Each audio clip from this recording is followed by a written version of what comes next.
All right, settle in, close your eyes if you dare, and let the rain wash over you as I tell you a story.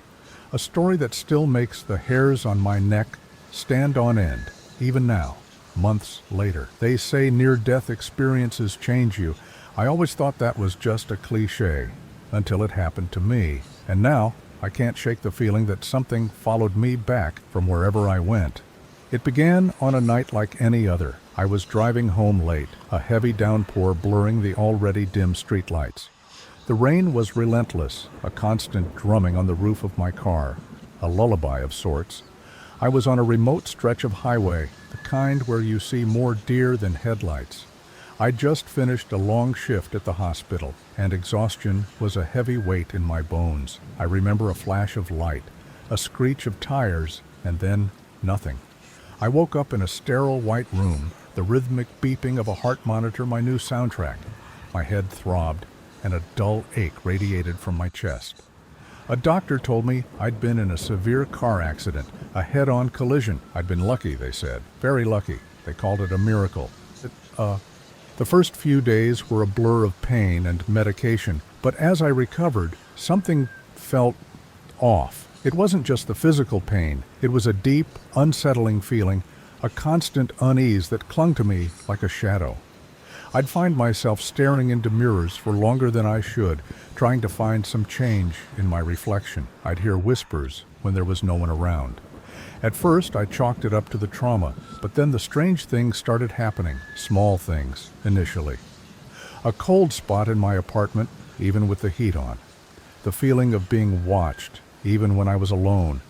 The rain, which had been a comfort before, now sounded like a mournful cry outside my window, a constant reminder of the night of the accident. One night, I woke up to a sound, a soft scratching at my bedroom door. I sat up, my heart pounding, and listened intently. The scratching continued, a slow, deliberate sound. I reached for my phone, the screen illuminating my trembling hand. I crept to the door, my breath catching in my throat. I peered through the peephole. Nothing. Just the dark hallway, the dim glow of the nightlight casting long, distorted shadows. I opened the door slowly, cautiously.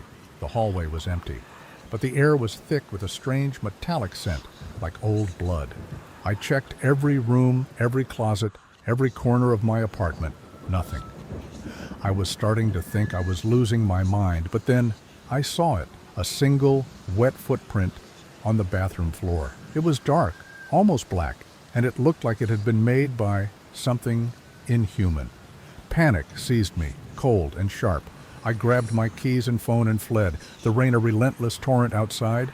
I drove, not knowing where I was going, just needing to escape.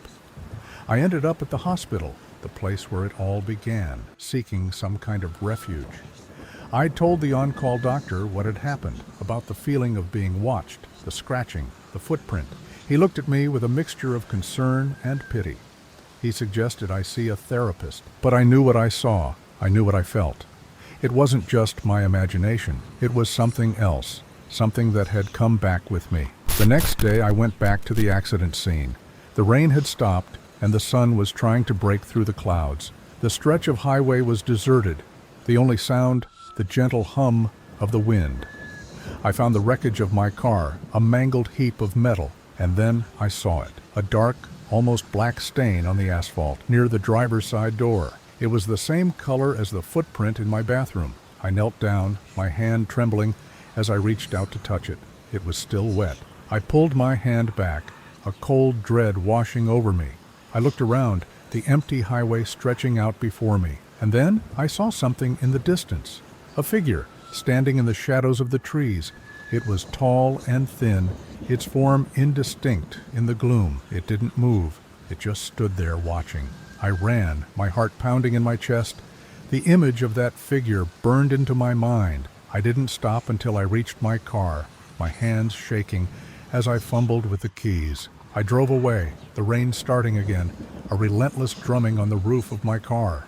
I looked in my rearview mirror, but the figure was gone. But I know it's still out there, waiting, watching, and I know deep down that it will find me again. Because whatever I saw, whatever I experienced when I was near death, it changed me, and it brought something back with me. And now, I know, I am not alone. Did that send shivers down your spine? If you want more chilling stories like this, where the line between reality and nightmare blurs, make sure to check out my other videos on disturbing true crime and near-death experiences. Click the link in the description to keep the terror alive. You won't want to miss it.